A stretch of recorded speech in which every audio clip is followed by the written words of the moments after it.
নমস্কার। আবহাওয়ার আগাম পূর্বাভাস নিয়ে হাজির আমি কৃষ্ণা। মৌসুমি অক্ষরেখা এবং নিম্নচাপের জোড়া ফলার জেরে রাজ্য জুড়ে ভারী বৃষ্টি থেকে অতি ভারী বৃষ্টির পূর্বাভাস। আজ বুধবার ও আগামীকাল বৃহস্পতিবার দুদিন ভারী বৃষ্টির কথা জানিয়েছে আলিপুর আবহাওয়া দপ্তর। কলকাতায় আজ দিনভর ভারী বৃষ্টির কথা জানানো হয়েছে। দিনের সর্বোচ্চ এবং সর্বনিম্ন তাপমাত্রা নামবে বলে খবর। বিক্ষিপ্তভাবে দক্ষিণবঙ্গের 70 থেকে 110 মিলিমিটার পর্যন্ত বৃষ্টি হতে পারে। হাওড়া, হুগলি, পূর্ব বর্ধমান, ঝাড়গ্রাম ও বীরভূমে কিছু কিছু অংশে 200 মিলিমিটার পর্যন্ত অতি ভারী বৃষ্টির সতর্কতা রয়েছে। প্রবল বৃষ্টি হতে পারে পশ্চিম মেদিনীপুর, পুরুলিয়া, বাঁকুড়া, পশ্চিম বর্ধমান জেলাতে।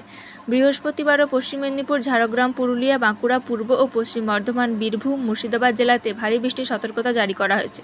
আগামী রবিবার দক্ষিণ 24 পরগনা ও পূর্ব মেদিনীপুর জেলাতে ভারী বৃষ্টির সম্ভাবনা রয়েছে। জোড়া ফলার জন্য উত্তাল রয়েছে সমুদ্র। আগামীকাল অর্থাৎ বৃহস্পতিবার পর্যন্ত মৎস্যজীবীদের সমুদ্রে যেতে নিষেধ করা হয়েছে। উত্তরবঙ্গের জেলাগুলিতে গতকাল মঙ্গলবার থেকে বৃষ্টির পরিমাণ বেড়েছে। দার্জিলিং, কালিম্পং, জলপাইগুড়ি, আলিপুরদুয়ার, কোচবিহারে ভারী থেকে অতি ভারী বৃষ্টির পূর্বাভাস জারি করা হয়েছে। সব জেলাগুলিতেই বজ্রবিদ্যুৎ সহ ঝড় বৃষ্টির সতর্কতার কথা জানিয়েছে আবহাওয়া অফিস।